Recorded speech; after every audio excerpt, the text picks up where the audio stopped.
जय हिंद। देखिए, सारे स्टूडेंट के लिए, जो भी रेलवे के स्टूडेंट है, उनके लिए एक आवश्यक सूचना है। आपकी सारी मांगों को रखा गया है। हम आपकी सारी दुविधाओं को अब क्लियर करते हैं।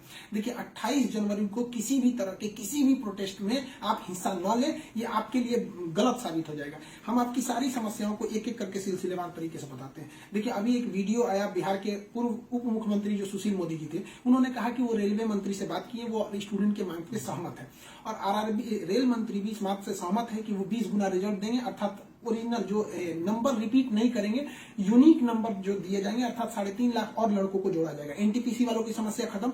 ग्रुप डी वालों की जो समस्या थी, उनके लिए सीबीटी 2 को जो अचानक जोड़ा गया था, उस पर भी वो सहमत हो गए, इसे भी हटा देंगे वहां पर। इस पर प्रधानमंत्री का भी इंटरफेरेंस था, जिस वजह से ये आसानी से हुआ। अब बातों को समझिए, इसमें गलती रेल मंत्री या प्रधानमंत्री की ओर से नहीं थी, इसमें गलती आरआरबी की ओर से थी। आरआरबी को स्टूडेंट की समस्याओं से मतलब नहीं था, और आरआरबी भी कुछ चीजों से जूझ रही थी। उसको इतने बड़े एग्जाम को कंडक्ट कराने के लिए कोई कंपनी जल्दी नहीं मिल रही थी। लेकिन कुछ लोगों का कहना है कि ये राज्यों में हो रहे चुनाव के मद्देनजर ऐसा डिसीजन लिया है, ये गलत है। देखिए, ये किसी टीचर या स्टूडेंट का स्टेटमेंट नहीं है, ये पॉलिटिकल मोटिवेटेड स्टेटमेंट है। हम बताते हैं क्यों ऐसा नहीं होगा, रेलवे को अपनी बात क्यों माननी पड़ेगी। क्योंकि ये जो संशोधन और कमेटी बनाई गई है, और ये जो डिसीजन लिया गया है कि 20 गुना रिजल्ट और सीबीटी 2 ग्रुप डी से हटाया जाएगा, ये रेल मंत्री का डिसीजन है, और इसमें पीएमओ इन्वॉल्व है, न कि आरआरबी का। अगर आरआरबी का रहता तो आरआरबी मनमानी करती, लेकिन उसके ऊपर पीएमओ का डेडलाइन है। पीएमओ जिस डेट को दे दी, उसको हर हाल में मानना है। इसलिए आपकी हर मांग को मान लिया गया है। आप किसी भी तरह का कल कोई प्रोटेस्ट नहीं करेंगे, क्योंकि जब आप प्रोटेस्ट करेंगे तो उसके बीच में कोई दूसरा आदमी भी आके वायलेंस कर देगा। आरा में जो ट्रेन जला दी गई, या फिर गया में ट्रेन जला गई, क्या विद्यार्थी कह सकता है कि उसके आड़ में किसी दूसरे ने नहीं किया हो?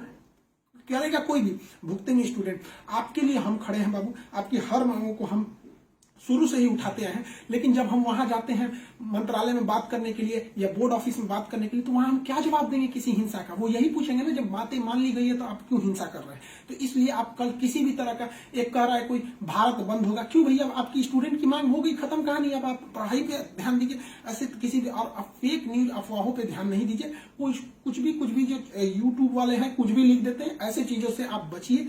किसी भी डिस्ट्रिक्ट का कोई भी लड़का कल कोई भी प्रोटेस्ट या वायलेंस नहीं करेगा। हम कोई भी शिक्षक, हम हो या कोई टीचर, सारे टीचर परेशान हैं कि कल के प्रोटेस्ट को कैसे भी रोकिए। सारे टीचर से भी कहते हैं कि आप लोग तत्काल वीडियो रिलीज कीजिए कि कल कोई भी स्टूडेंट किसी भी डिस्ट्रिक्ट का हो। रेलवे को इंटेलिजेंस मिला है, रेलवे इंटेलिजेंस वाले हमको कह रहे हैं कि गोरखपुर के कुछ लड़के प्रोटेस्ट कर रहे हैं। गोरखपुर के लड़के क्या अलग से हैं? आप कहीं के भी हो, बिहार, नवादा, नालंदा, कहीं के भी है, आप कल कोई प्रोटेस्ट नहीं करेंगे। आपकी मांगों को माना जा चुका है। हम बता रहे हैं क्योंकि इसमें पीएमओ ने इस बात को माना है, न कि आरआरबी। आरआरबी अगर बोलती तो हम भी कहते कि हाँ, आप 100% भरोसा नहीं कर सकते। इसलिए कल कोई भी प्रोटेस्ट नहीं होना चाहिए, कोई भी बंद नहीं। आप आराम से पढ़ाई कीजिएगा। पॉलिटिकल और भी कुछ बातों का कहेंगे। देखिए, और स्टूडेंट जो कोचिंग के पास आए हैं, या जो कहना है भाई, देखिए स्टूडेंट आप सबने बहुत साथ दिया, हम लोगों ने भी आपका साथ दिया, आपने भी बहुत सारे टीचर्स का आप भी साथ दिया। आप सब लोग को हाथ जोड़ के धन्यवाद कहते हैं। लेकिन सारे स्टूडेंट से कहते हैं, देखिए जो भी लड़कों पे केस हुआ है, अभी उसको हम लोग लीगल तौर पे देख रहे हैं कि उन स्टूडेंट के साथ क्या होगा। और जो हम लोग के ऊपर एफआईआर हुई है, उस पर खुद प्रशासन, डीएम और एसपी साहब जो भी पटना के हैं, उन्होंने खुद कहा है कि हर टीचर को वो अपनी बातों को कहने देंगे। एक्चुअली उन लोगों ने गलत न्यूज देखा है, जिस आधार पर उन्होंने बताया गया। बाद में अभी कोचिंग एसोसिएशन की पूरी टीम गई थी, उन्होंने लीगल दिखाया, तो उन लोगों ने भी एक्सेप्ट किया है कि वो हम बातों को समझेंगे। जब हम लोग वहां बातें करेंगे तो बताएंगे। आगे हम लोग पे क्या एक्शन लिया जाता है वो हम आपको बताएंगे। हम आपके साथ हैं, आप लोग हमेशा रहिए। आप लोग के देखिए, हम आपकी हर बात को उठाते हैं। लेकिन अभी हमारे ऊपर सबसे बड़ी जिम्मेदारी है कि 28 तारीख को कुछ नहीं होना चाहिए। क्योंकि अगर 28 तारीख को कुछ होगा तो फिर हमको जवाब देना ही नहीं बन पाएगा, क्योंकि आपकी हर बातों को मान लिया गया। हाँ, हमारी गिरफ्तारी या किसी टीचर की गिरफ्तारी होगी कि नहीं होगी, एफआईआर वापस होगा कि नहीं होगा, ये सारी चीजें जब हम वहां बैठेंगे प्रशासन पे, जो डिसीजन होगा हम आपको बता देंगे। वरना फर्जी न्यूज पे आप लोग ध्यान नहीं देंगे। आप बाबू बात समझिए, इतना प्रेशर है। हमारे घर के लोग, हमारी मम्मी परेशान है। अगर आप कल को अगर प्रोटेस्ट कर देते हैं या कुछ भी, तो हम अपनी मम्मी को समझाने में परेशान होंगे। एक फैमिली, बताइए हम लोग की फैमिली के ऊपर क्या गुजरता होगा। आप समझिए इस चीज को।